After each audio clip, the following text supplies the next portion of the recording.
In this video, we are going to be talking about 45, 45, 90 special right triangles.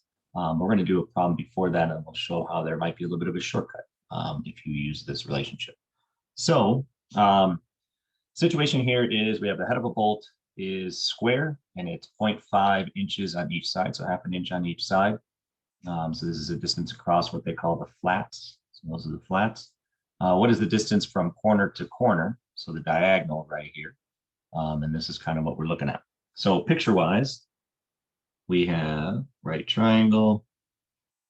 Each of these sides is 0.5, so half an inch.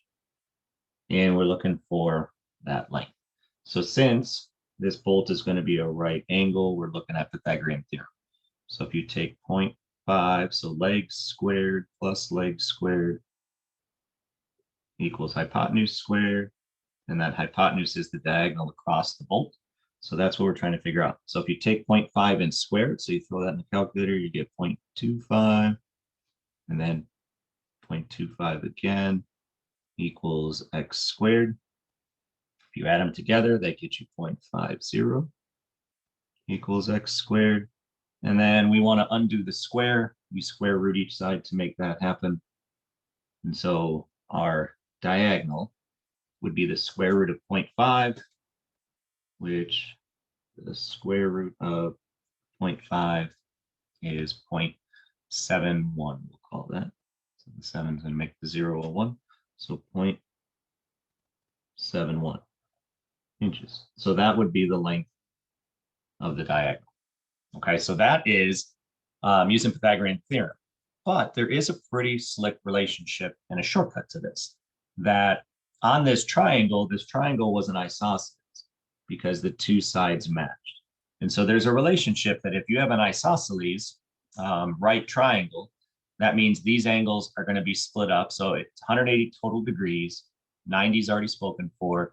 That leaves 90 degrees left between the other two. And if it's an isosceles where the sides match, that means these angles are going to match, which means they're going to be the same. So it's a 45, 45, 90. Okay, so it's an isosceles right triangle. If you have this relationship, these two sides are always going to match, right? Just like this. But the hypotenuse, there's a shortcut. You don't have to do Pythagorean theorem.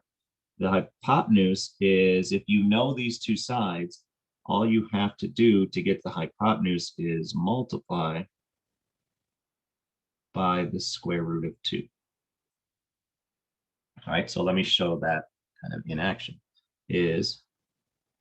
Let's take that picture that we just had up here. So the sides are 0.5, 0.5. So if I recognize that I have this triangle where these two sides match, I have a 45, 45, 90. Those two sides matching screams 45, 45, 90.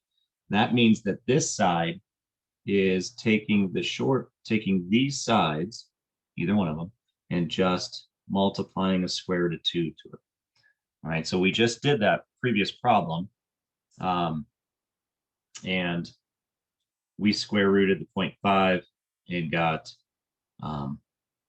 anyway.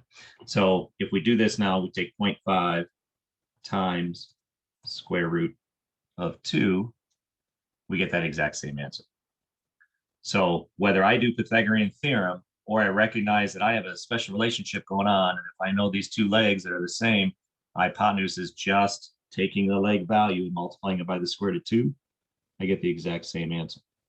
So there's a little bit of a shortcut that if you recognize it, that's great.